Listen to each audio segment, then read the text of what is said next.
غير المغضوب عليهم ولا الضالين.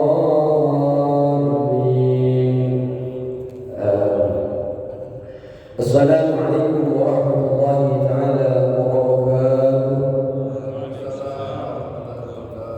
بسم الله الرحمن الرحيم. الحمد لله رب العالمين، والصلاة والسلام على أشرف الأنبياء والمرسلين سيدنا وحبيبنا وشفيعنا ومولانا محمد وعلى آله وصحبه أجمعين. ربنا لا علم لنا إلا ما علمتنا إنك أنت العليم الحكيم. رب اشرح لي صدري ويسر لي أمري واحلل عقدة من لساني يفقهوا قولي. أما بعد، kami hormati segenap para jemaah yang hadir di hari ini atau yang menyimak dimanapun panjenengan berada, khususnya Ketua DKM Masjid Al-Hidayah Ustaz Nurdin serta para pengurusnya dan RT-RW yang hadir pada pagi hari ini, para tokoh, para hujah yang hadir pagi ini, semoga dapat panjenengan menuju ta'lim, menuju sholat berjamaah menjadi bekal akhirat ila yaumil qiyamah. Amin ya rabbal alamin. Para bapak yang dirahmati Allah Subhanahu wa taala, pagi ini insyaallah kita akan mengkaji kitab Bidayatul Hidayah karangan Al-Imam Ghazali. Karena fikih sudah ada, cara salatnya, cara wudhunya sudah ada, tutorial sudah ada, cara-cara yang diajarkan oleh ustaz-ustaz yang sudah dihadirkan oleh Masjid Al-Hidayah. Makanya kita pagi hari ini mengkaji kitab Bidayatul Hidayah. Yang dikaji di dalam kitab ini bagaimana kita meraih hidayah, beramal saleh, bersyariat, bukan hanya memandang syah tidaknya. Cara untuk bukan hanya untuknya yang syah, cara salat bukan hanya salatnya yang sah, tapi bagaimana untuk salat, zikir itu semua yang sempurna, yang beretika, tata keramanya bagaimana. Jadi bukan hanya persoalan sah tidak, bagaimana agar itu sopan, agar itu sempurna di dalam ibadahnya. Maka kemudian kita mengambil kitab ini, kitab karangan Al-Imam Ghazali. Kebanyakan ulama mengatakan ini adalah kitab intisyari daripada kitab Ihya Ulumuddin. Kalau di pesantren-pesantren, hampir semua pesantren salaf, pesantren besar menggunakan kitab Ihya. Dasar daripada kitab Ihya di antaranya adalah kitab Bidayatul Hidayah. Ini ringkasannya. Al-Imam Ghazali ini dilahirkan di desa Ghazal di Taus, provinsi Khorasan. Banyak sekali karangan-karangan beliau berada di sebelah Iran, sebelah utara, yang sekarang sedang ugal-ugalan dengan Amerika. Kalau panjenengan mengikuti, sekarang lagi perang. Beliau lahir pada tahun 450 Hijriah, wafatnya sekitar 505 Hijriah. Jadi beliau itu sekitar 55 tahun. Kitab ini kebanyakan oleh para ulama dikatakan kitab tasawuf, atau banyak yang mengenal kitab tasawuf itu sebagai tazkiyatun nafs, sebagai penyucian diri hati kita, bagaimana agar bersih. Makanya tasawuf itu kemudian diambil dari apa tasawuf itu, kita lihat dari secara bahasa. Sering orang mengatakan tasawuf, tapi terkadang tidak paham itu apa tasawuf. Ada beberapa diambil dari bahasa sofa, yang artinya suci, bersih, jernih.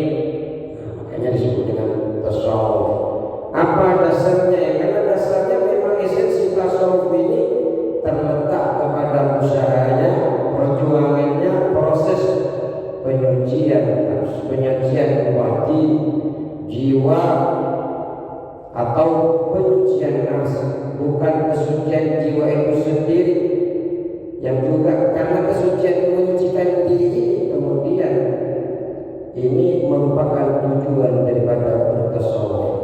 Hati kita yang keruh, yang kotor, nah ini disucikan, dibersihkan melalui ilmu tasawuf.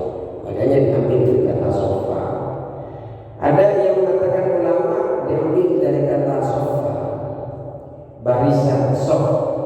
Kalau panjenengan sholat sof, luruskan sof. Nah ini tasawuf diambil dari kata itu. Karena orang yang bertasawuf rata-rata mereka sholat tidak hanya sholat wajib, tapi mereka juga mewajibkan dirinya sholat fardunya di masjid. Makanya juga di dalam kitab Ihya Ulumuddin, tasawuf ini adalah ilmu thariqi ilal akhirah, ilmu cara menuju atau jalan menuju akhirat, di mana ilmu ini adalah ilmu ahwalil qulub, ilmu yang membicarakan tentang hati, wa tadkhilu 'ala al-maqaid, dan juga ilmu tasawuf ini yang membersihkan dari sifat-sifat yang tercela, wa tahdiyatuha bil fadail, dan menghiasi dari sifat-sifat terpuji. Banyakkah orang-orang ibadah kepada Allah, orang suka sedekah, orang yang suka salat malam, tapi di hadapan Allah Subhanahu wa taala ternyata amal-amal yang banyak itu tidak bisa menyelamatkan dia di akhirat, tidak bisa memasukkan dia ke surga Allah Subhanahu wa taala. Kenapa? Ada hati yang tidak bersih. Salatnya sah, wudunya sah, tapi terkadang amal solehnya tidak diterima oleh Allah Subhanahu wa taala. Kenapa? Karena ada kotornya hati di dalam diri kita. Nah ini diantara tujuannya kita mengkaji tasawuf. Insyaallah kita akan mengkajinya secara luas, kita akan membicarakan itu apa saja, mulai bangun tidur sampai menuju tidur lagi. Karena kata Imam Ghazali, kita ini tidak bisa taat kepada Allah Subhanahu wa taala kecuali kita ini memperhatikan diri kita, langkah kita, gerak-gerik kita untuk menuju ketaatan kepada Allah. Mulai bangun tidur sampai menuju ke tempat tidur lagi. Dan ini kitab ini sebagai kompas, sebagai buku panduan bagaimana kita mendatangkan diri kita untuk taat. Nah ini insyaallah.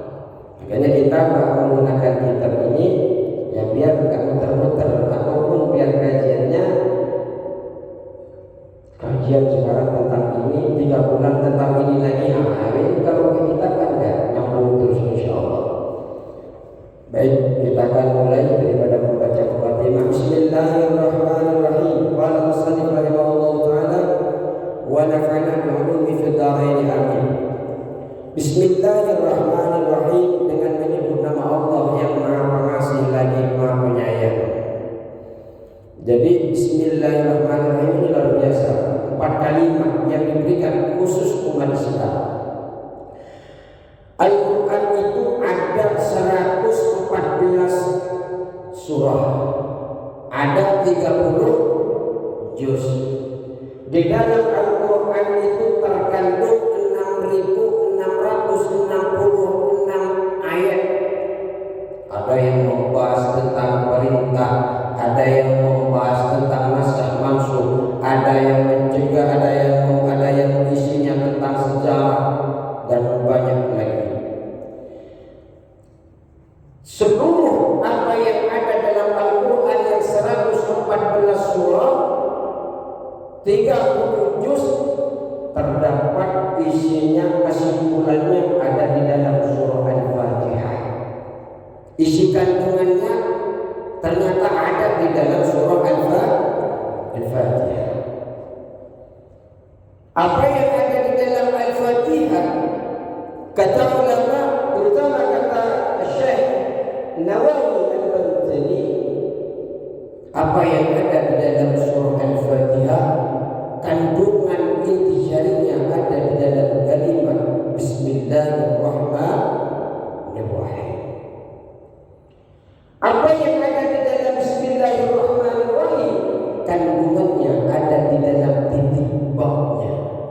Makanya kalau kita membahas Bismillah, ini 1 tahun bisa tidak selesai. Kalau pertemuannya seminggu atau setiap minggu tidak perlu ketemu. Bismillah itu banyak, saya punya kitab segini hanya membahas tentang Bismillahirrahmanirrahim. Bismillahirrahmanirrahim ini juga ada kalimat Ar-Rahman dan Ar-Rahim. Di situ diambil sama dari kata rahmah. Memang kasih sayang Allah.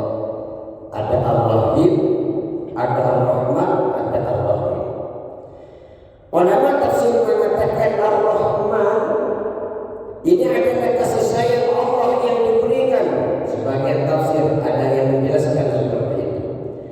Ar-Rahman ini adalah kasih sayang yang Allah berikan kepada seluruh makhluk yang ada di muka bumi, di alam semesta ini.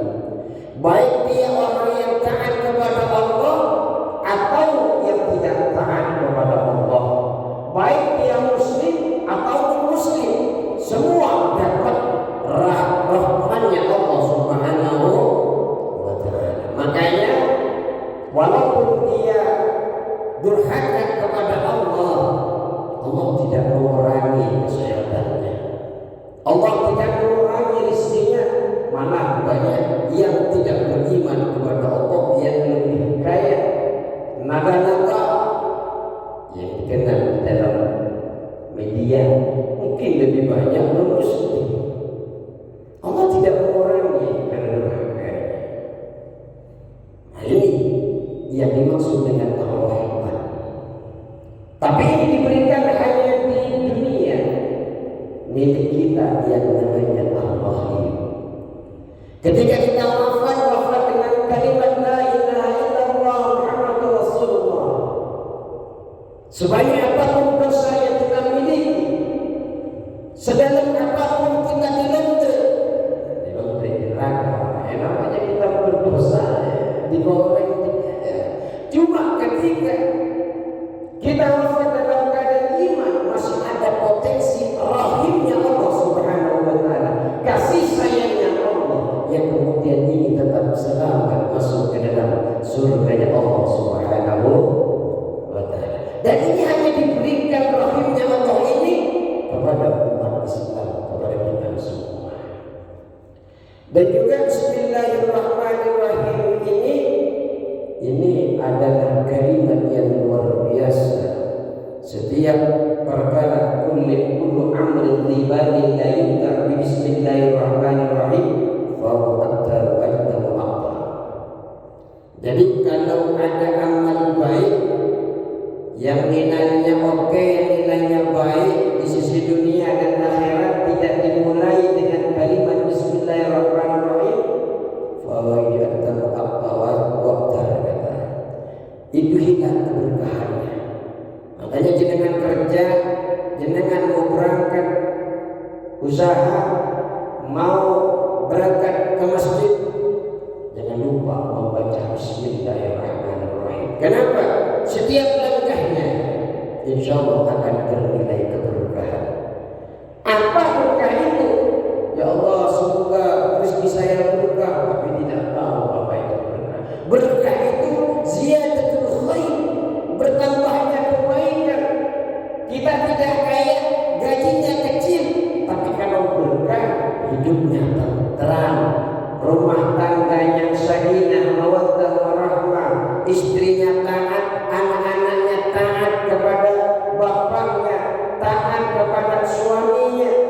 Ini berkah. Ada yang kaya kalau tidak berkah, kekayaannya menyebabkan hancurnya rumah tangga. Berkah itu adalah ziyadatul khair. Kadang satu nampan makan ketiga, sama-sama doyan makan, tapi masih tersisa kayak banyak sekali keadaan, cuma setengah berkah. Yaitu berkah itu adalah ziyadatul khair, bertambahnya kebaikan. Makanya kalau ingin bertambah keberkahannya, bismillahirrahmanirrahim. Naik motor, bismillahirrahmanirrahim. Mau silaturahim, bismillahirrahmanirrahim.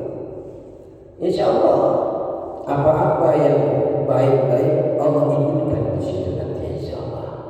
Amin Allahumma. Dan juga bismillahirrahmanirrahim ini senjata kita untuk membentengi kita dari syaitan.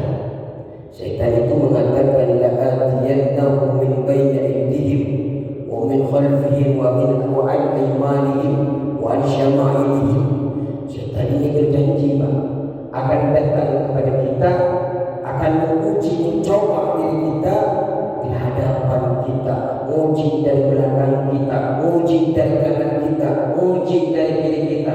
Nanti kita akan pelajari nama-nama syaitannya, nama-nama jebdesnya. Syaitan itu punya keturunan, punya jebdes, punya tugas, ada namanya yang selalu mengiringi kita mulai bangun pagi menuju kepada kasur.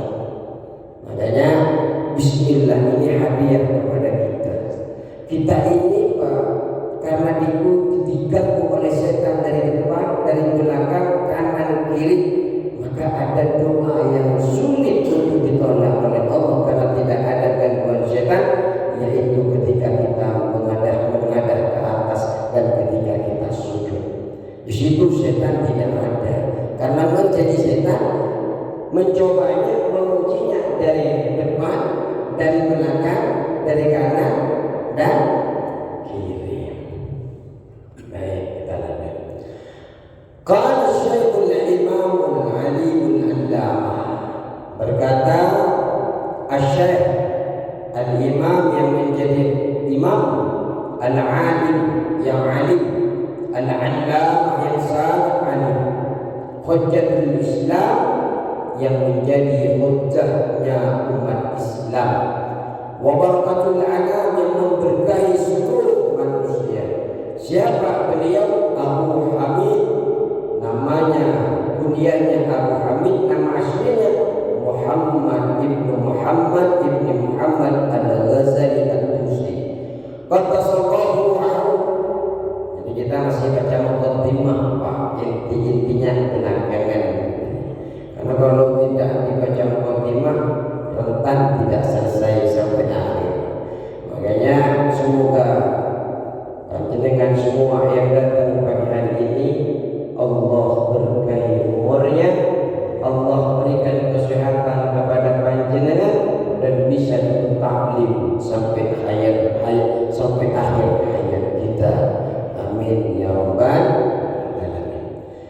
Qaddasallahu ruhahu, semoga Allah menyucikan ruhnya Al-Imam Ghazali wa nawwara dharihahu, dan menerangi kuburnya Al-Imam Ghazali. Amin. Semoga Allah mengabulkan doa kita itu. Alhamdulillah, adapun segala puji. Jadi segala puji, Pak, lillahi, milik Allah. Apapun puji itu, puji kita kepada Allah, Allah puji kita, kita puji sesama makhluk. Pujian panjenengan kepada istrinya, pujian panjenengan kepada anak-anaknya, anak-anaknya muji kebaikan panjenengan, jenengan muji kepada ketua DKM. Semua pujian-pujian ini miliknya Allah Subhanahu wa ta'ala. Kenapa? Karena kebaikan-kebaikan yang menyebabkan pujian itu datang, yang mengantarkan kebaikan itu, yang menghadirkan kebaikan itu adalah Allah Subhanahu wa ta'ala. La amliku li nafsi naf'an wa dharran wa la naf'an illa ma syaa.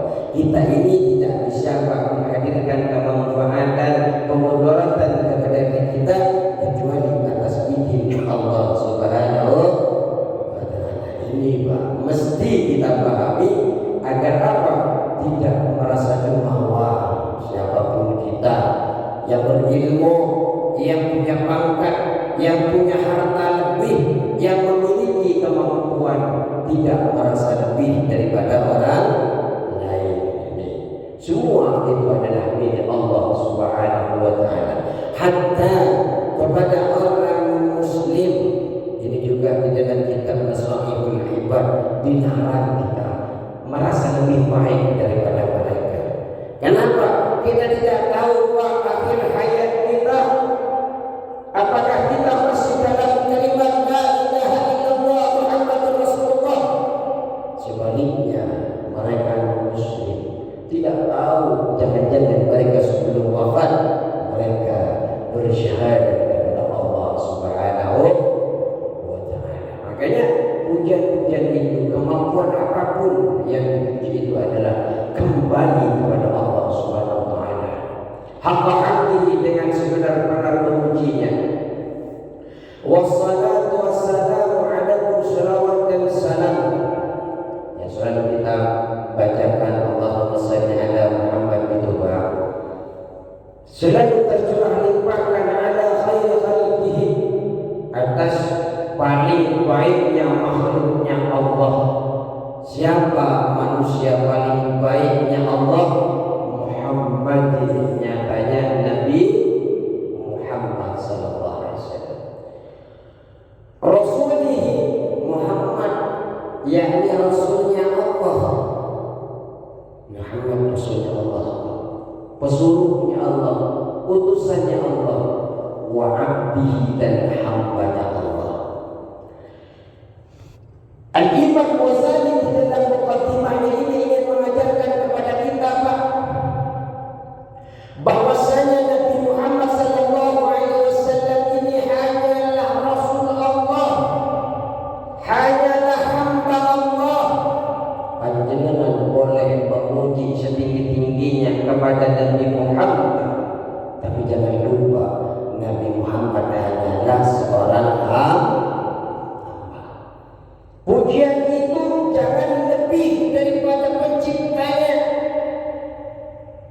Jadi syirik kita kalau lebih daripada penciptanya. Makanya kalau kita sayang kepada Nabi Muhammad, lebih sayang kita kepada Allah Subhanahu wa taala. Kenapa? Karena Nabi Muhammad hanyalah seorang hamba. Makanya ketika maulid di mana-mana, panjenengan datang hadir kemana-mana, jangan sampai subuhnya hilang, Pak.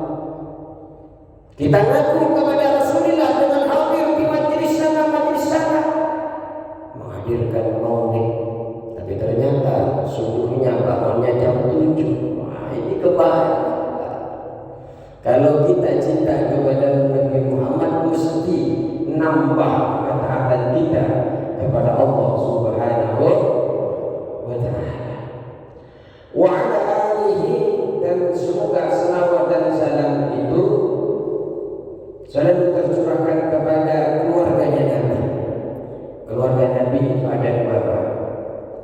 Ada keluarga Nabi yang mengalir darahnya dikenal di dunia ini sebutan Sayyid. Ada yang sebagian menyebut dengan Habib. Nah itu panjenengan yang mana saja mau panggil Sayyid, nggak percaya Habib atau percaya Habib, nah itu bukan urusan kita. Yang penting ada keturunan Nabi yang jalur darah. Ada pula keturunan Nabi yang diikat dengan kalimat asyhadu an la ilaha illallah wa asyhadu anna Muhammadar Rasulullah, diikat dengan keimanan. Dan itu kita semua yang dianggap keluarga Nabi Muhammad sallallahu alaihi wasallam. Tapi jangan sampai ulang-ulangnya ditambahkan namanya. Karena saya keluarga Nabi, saya mesti dipanggil Sayyid, saya mesti dipanggil Habib. Oh, jangan. Ini adalah jalur iman.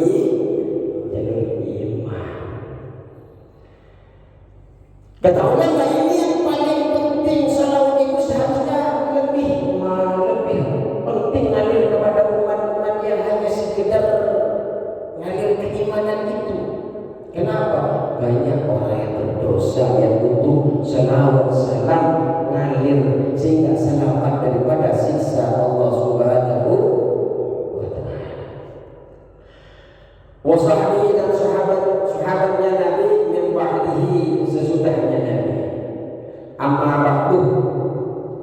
Setelah kita membaca bismillah, adapun setelah kita membaca alhamdulillah, dan Imam Ghazali meneruskan ingin memberikan pelajaran kepada kita di dalam kitab ini. Fa'lam, maka ketahuilah engkau ayyuhal haris, wahai orang-orang yang semangat, al-muqbilu yang fokus ala tibasil ilmi, untuk memperoleh ilmu. Ini jenengan, ini sedang disapa oleh Imam Ghazali, disapa oleh Imam Ghazali, orang-orang yang semangat mencari ilmu. Kok tahu Ustaz saya semangat mencari ilmu, enakan di rumah Pak tidurnya daripada di sini. Tapi panjenengan masih bertahan di sini, seharusnya bisa kumpul hari Minggu, bisa Car Free apa? CFD ya. Car Free atau jalan-jalan sama keluarga, nonton TV di rumah, main scroll handphone. Tapi panjenengan masih duduk taklim di sini. Nanti di belakang akan ada luar biasa fadilah-fadilah taklim itu Pak. Disapa Imam Ghazali, hai orang-orang yang sedang fokus memperoleh ilmu, yang semangat mencari ilmu, al-mudhim min nafsihi, yang menampakkan dirinya sidqahu wa tarakkus ilaih, orang yang menampakkan kesungguhan, kesemangatan dengan memperoleh ilmu itu. Sampai dengan terutama malam minggu Pak, biasanya malam minggu itu yang pengurus RT, yang pengurus RW, yang pengurus masjid biasanya banyak yang begadang, banyak yang rapat. Tapi panjenengan alhamdulillah masih dipilih oleh Allah untuk hadir ke majelis ilmu. Ini luar biasa. Jadi Imam Ghazali ini ingin memulai kajiannya ini, disapa dulu orang-orang yang semangat mencari ilmu ini. Karena apa? Orang yang hadir untuk mencari ilmu ini adalah orang pilihan. Banyak orang di sana pengen mencari ilmu, tapi banyak orang yang sedang sakit sehingga tidak bisa hadir. Tapi panjenengan Allah berikan sehat lahir wa batinan, adapun mungkin tidak sehat secara zahir, adapun mungkin tidak sehat secara zahir ataupun batin, tapi panjenengan karena diundang oleh Allah hadir ke majelis ini, duduk bersama. Padahal lebih enak tidur lagi Pak di rumah Pak. Yakinlah dengan ini hadir dulu di sini karena diundang oleh Allah. Setelah disapa oleh Imam Ghazali, in kunta taqsidu bi talabil ilmi, jika panjenengan bermaksud mencari ilmu, dimanapun panjenengan mencari ilmu Pak, di sini, di luar sana, ada ustaz dikejar kemana-mana sama panjenengan karena ngefans sama beliau. Kalau tujuannya mencari ilmu, al-munafasatah, ingin persaingan, wal mubahatah, ingin berbanggaan diri, wa taqaddumah, ingin mengungguli ala akhrani, atas teman-temannya. Jadi ada orang yang mencari ilmu itu Pak karena ingin saingan, ingin kuat-kuatan dalil, ingin bangga-banggaan diri, ada ingin mengungguli dari teman-temannya, dari sosial-sosial di pinggirnya. Oh, saya sudah hatam tafsir Jalalain, oh ilmu itu dulu saya sudah pelajari, ingin berbangga-banggaan.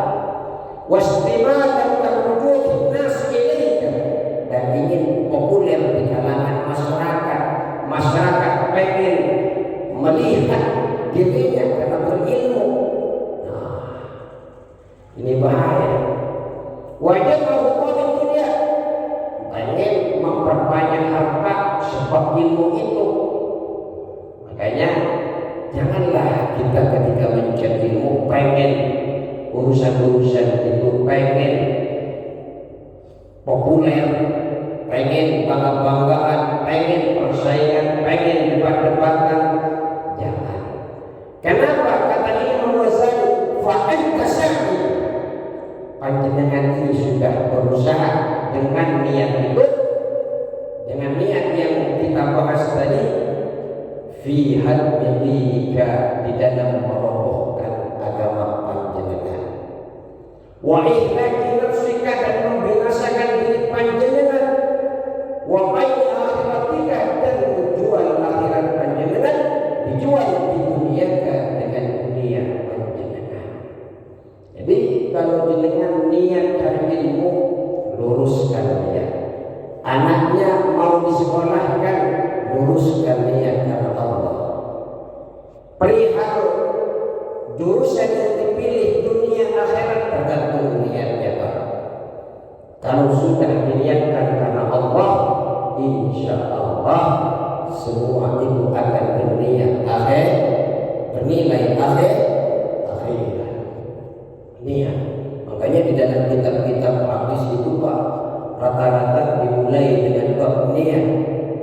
Nah, innamal a'malu binniyat wa innamal likulli imrin ma nawa. Rata-rata dimulai dengan niat. Penting niat Pak. Sampai ulama mengatakan niatul mukmin khairun min amalihi. Niat orang mukmin itu lebih baik daripada amalnya yang tanpa niat. Sholat yang tanpa niat hanya berupa gerakan Pak.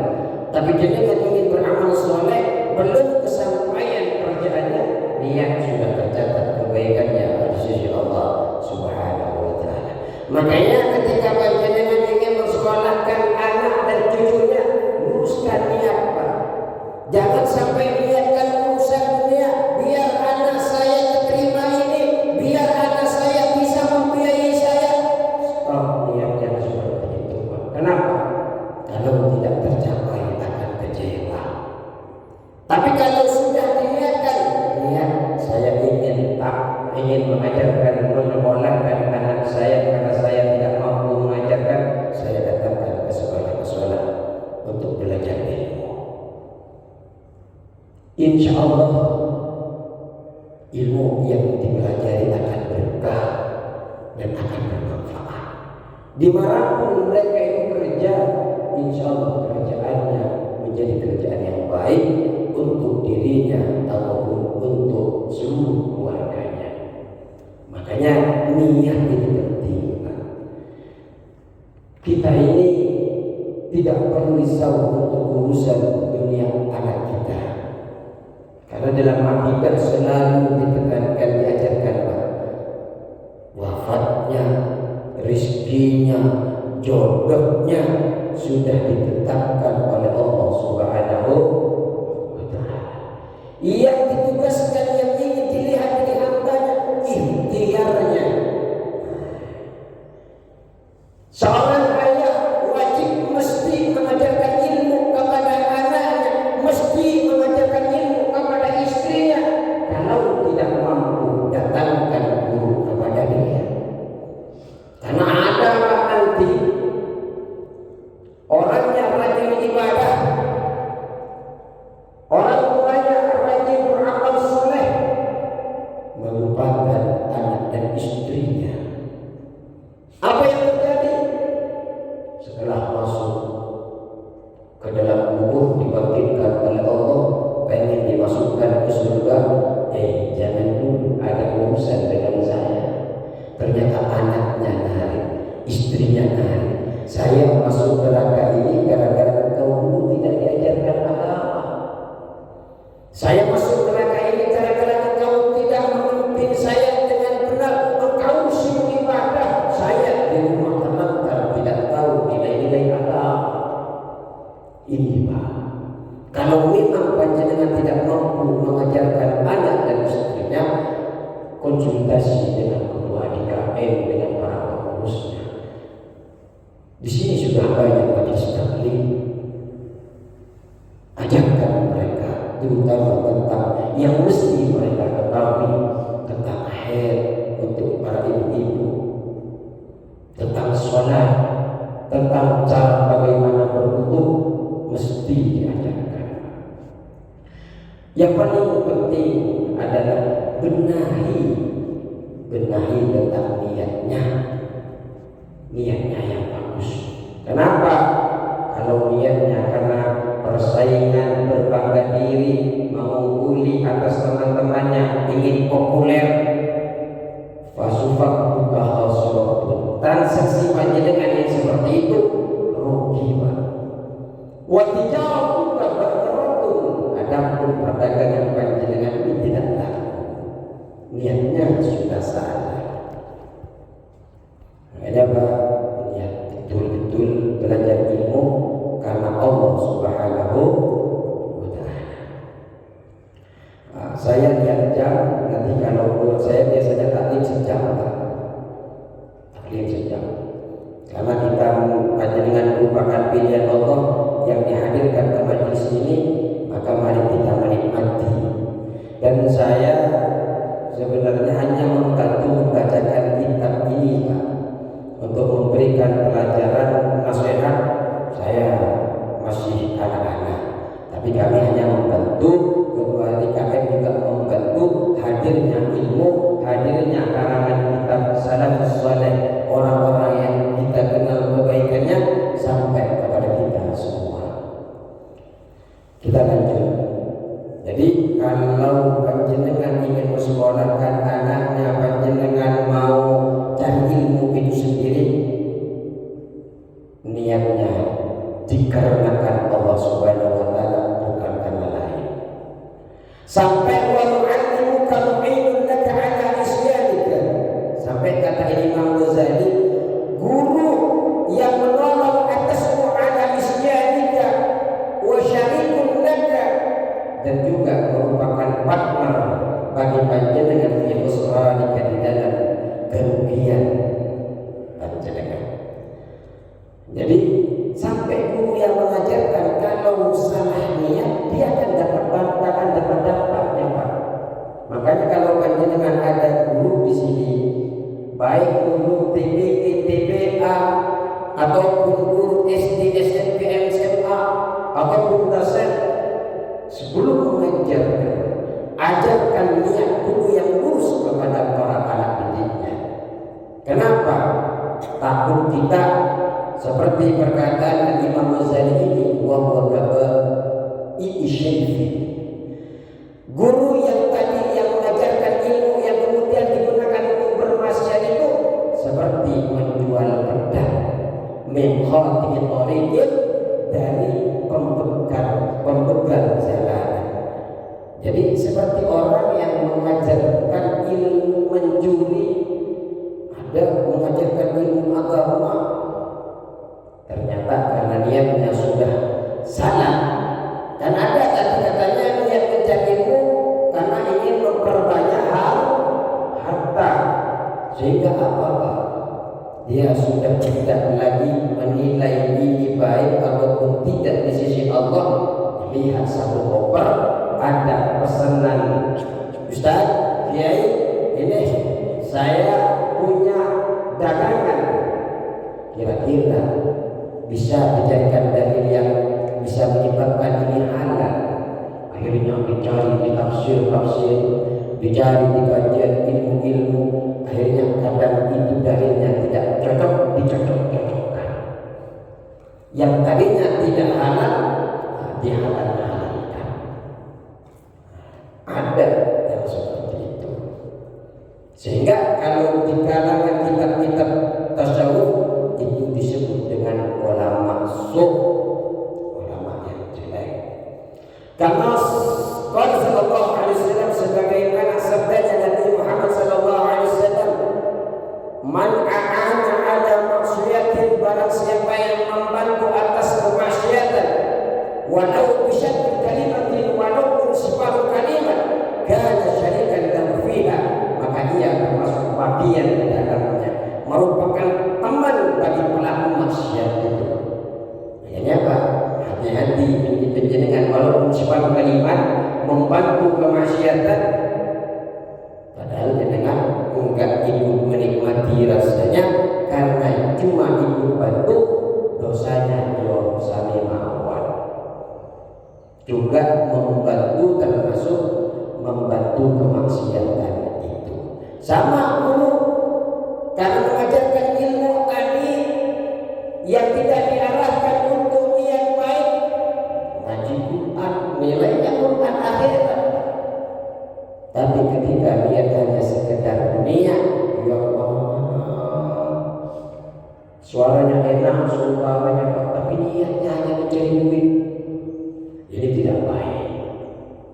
Niatkan akhirat. Kalau kemudian di samping ilmu itu Allah berikan kelebihan harta, nah itu bonus dari Allah Subhanahu wa Ta'ala. Wa in kanat niyaduka, kalau sudah niat panjenengan ini wa qasduka dan tujuan panjenengan bainaka wa bainallah Ta'ala, di antara panjenengan dan di antara Allah Subhanahu wa Ta'ala, min talabil ilmi, dari mencari ilmu, ada hidayah, ingin mendapatkan hidayah, ingin mendapatkan petunjuk. Dona mujarab riwayat, bukan hanya sekedar pengen dengar cerita saja, masuk kuping kanan, keluar kuping kiri. Kalau niatnya pengen untuk hidayah, untuk mendapatkan petunjuk daripada Allah Subhanahu wa Ta'ala, kata Imam Ghazali, fa'abshir, maka berbahagialah panjenengan. Kenapa kita panjenengan ini harus bahagia, Pak?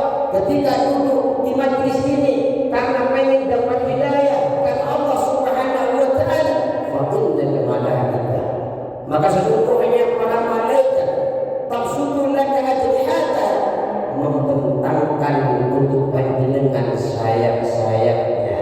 Sayap malaikat dibentangkan kepada panjenengan yang sedang idza masyita, yang apabila panjenengan sudah melangkah untuk majlis ilmu.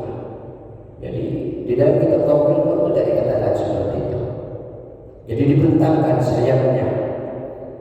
Wahidan bahri, ikan-ikan yang ada di lautan tastaghfir laka idza syahida, mengucapkan istighfar, memohon ampunan kepada panjenengan.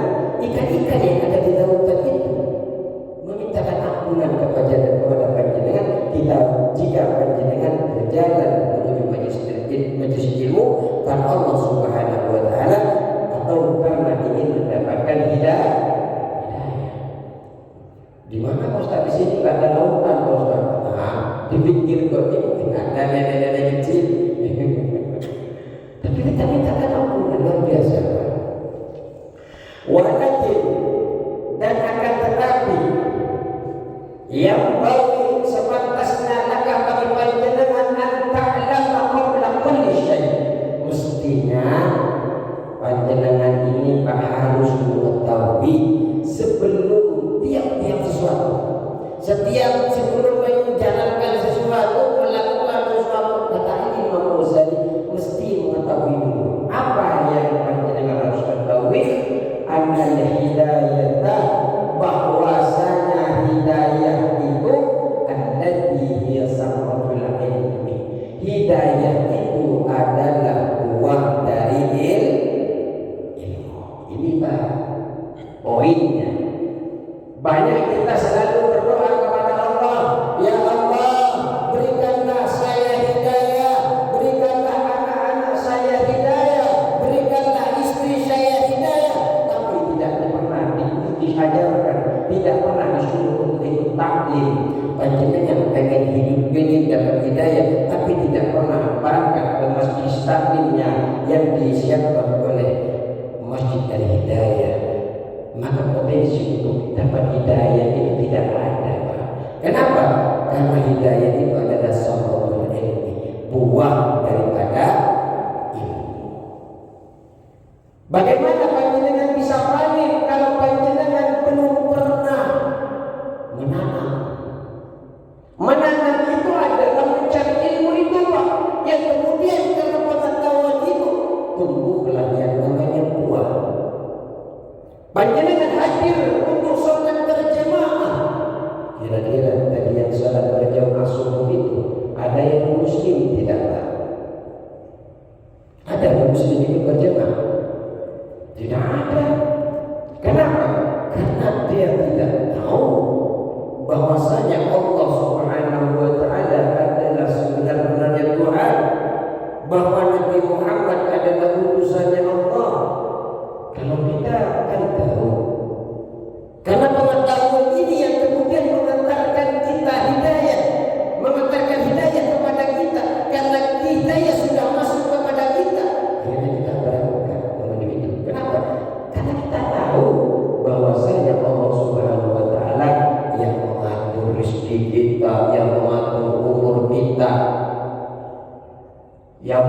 umur sehat, sakitnya kita.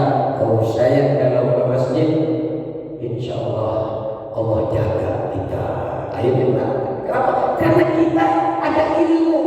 Apa ilmunya? Ilmu kalau Allah yang mengatur segalanya. Sehingga berbondong-bondong ingin dapat keutamaan sholat berjamaah, berbondong-bondong ingin mendapatkan pertolongan kepada Allah Subhanahu wa Ta'ala. Ini yang perlu panjenengan ketahui, Pak. Jenengan anaknya, istrinya jangan berharap mendapatkan hidayah kalau tidak pernah diajarkan agama. Di sini ada berapa taklim, Ustaz? 5 banyak ini. Ustaz Nuruddin ketika ditanya oleh Allah nanti, ketika ada yang tidak dapat hidayah, ketika mereka bermaksiat, sudah lepas kewajiban beliau sebagai yang memimpin pemuka agama di sini. Ya Allah, kami sudah datangkan Ustaz agar mereka ikut ta'lim. Kami sudah mengarahkan, menginfokan lewat grup, tapi ternyata mereka tidak hadir. Tapi ketika beliau tidak mengadakan ta'lim seperti ini, pengen masjidnya makmur, gimana bisa makmur? Bagaimana bisa bergerak hatinya? Sedangkan mereka tidak punya pengetahuan untuk ke situ. Akhirnya didatangkan. Makanya luar biasa panjenengan pagi ini, insya Allah panjenengan ini karena diundang oleh Allah Subhanahu wa Ta'ala. Laha bidayatun wa nihayatun wa zahirun wa batinun. Bagi hidayah itu ada permulaan dan ada akhir, dan hidayah itu bisa diketahui secara zahir dan batin. Insyaallah ini penjelasannya akan panjang, dan ini akan, kalau ada kesempatan, insyaallah kita akan bahas di minggu yang akan, di bulan yang akan datang. Semoga panjenengan sehat walafiat dan bisa kita bertemu lagi insyaallah di bulan depan dalam kesempatan yang sama, dalam keadaan sehat dan berkah. Amin ya rabbal alamin. Cukup sekian untuk permulaan kajian ini. Yang penting tetap yakin bahwa tidak akan pernah rugi orang yang tahu. Yang rugi itu orang yang tidak tahu. Makanya tidak akan pernah rugi panjenengan belajar hari ini dari duduknya. Makanya usahakan panjenengan sebelum taklim, usahakan yang itikaf, biar saya malaikat sudah dapat, ikan-ikan sudah mintakan ampunan.